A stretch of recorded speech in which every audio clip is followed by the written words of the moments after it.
It might be a friend, a loved one, a coworker, or maybe it's you. Millions of Americans are suffering from an eating disorder, but there is hope, and more resources are becoming available. We continue the conversation on this topic with Jason Wood. He's the Director of Community Engagement for the National Association of Anorexia, Nervosa, and Associated Disorders, or ANAT. Thanks, Jason, for being here with us. Yeah, absolutely. Thanks so much for having me. So first, just tell us about ANAT. Yeah, so we are the National Association for Anorexia, Nervosa, and Associated Disorders. We were founded back in 1976, and our founder noticed a need for peer support in the eating disorder world. And since that time, we've kind of filled the gap. We've got virtual peer support groups that meet every single week. We've got a helpline, we've got a peer mentorship program, and then just a ton of resources available on our website. We host events throughout the year. We're on a lot of high school and college campuses now, just to raise awareness about eating disorders, but also to provide individuals with that peer support. All of our programs are peer-led, so they're led by individuals with lived experience who have been there, and now they can be there to support other individuals who might be starting that recovery journey or might just have some questions on how to support a loved one. So what does it look like when someone reaches out for help? Yeah, so they might reach out a variety of different ways. One of them is through our helpline, and sometimes those are just very casual conversations. People have questions about eating disorders. There's a lot of misconceptions out there, a lot of stigma around eating disorders. So we find that sometimes they'll just reach out through the helpline to maybe get answers to some of those questions. Or they might attend a support group, and the first time they attend a support group, they're hesitant to be on camera, or they don't want to really talk. They kind of just want to sit and observe. And that's totally fine. We're all about allowing people to ease into the support options. Sometimes people will reach out to us via email or send us a message on social media. So we find that people are reaching out to us a variety of different ways, and oftentimes it's just allowing them to come to you. We find, especially when it comes to talking about eating disorders, that if you push the topic too much on somebody, you can actually push them away. So we kind of take a step back and let the individual come to us.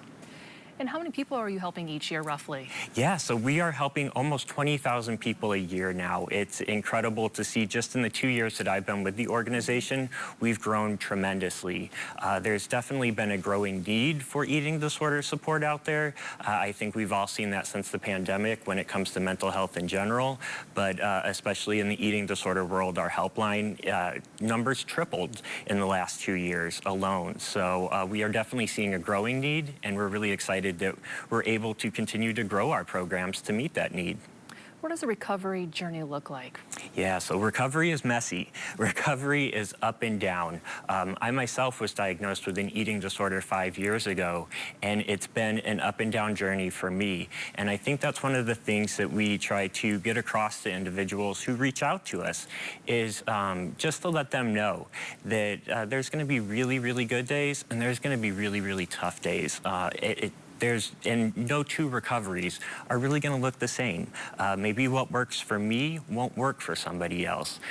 There's a variety of different treatment options that are available now, and I think that's part of why our peer support services are so helpful, because individuals can get really down on themselves if they try something and it doesn't work. But we're kind of there to say, hey, maybe try something else, advocate for yourself, and give something else a try. And volunteers can relate because they have, lived the experience of an eating disorder, of living with an eating disorder.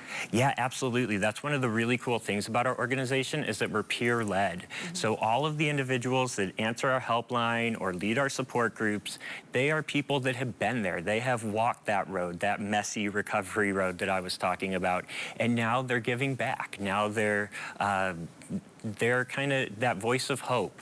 They're a living example that recovery is possible and can really help individuals navigate some of those really tough days through the recovery process. And real quickly, since being founded in 1976, what's the progress been like over the years for resources and support for people with eating disorders? Yeah, so our executive director likes to say that when we were founded back in '76, we were radical. We were really the only thing that was out there. And nowadays, support options are growing. There's another helpline out there, there's other support groups out there, and it's just really good to know that this eating disorder support community is available and becoming more accessible.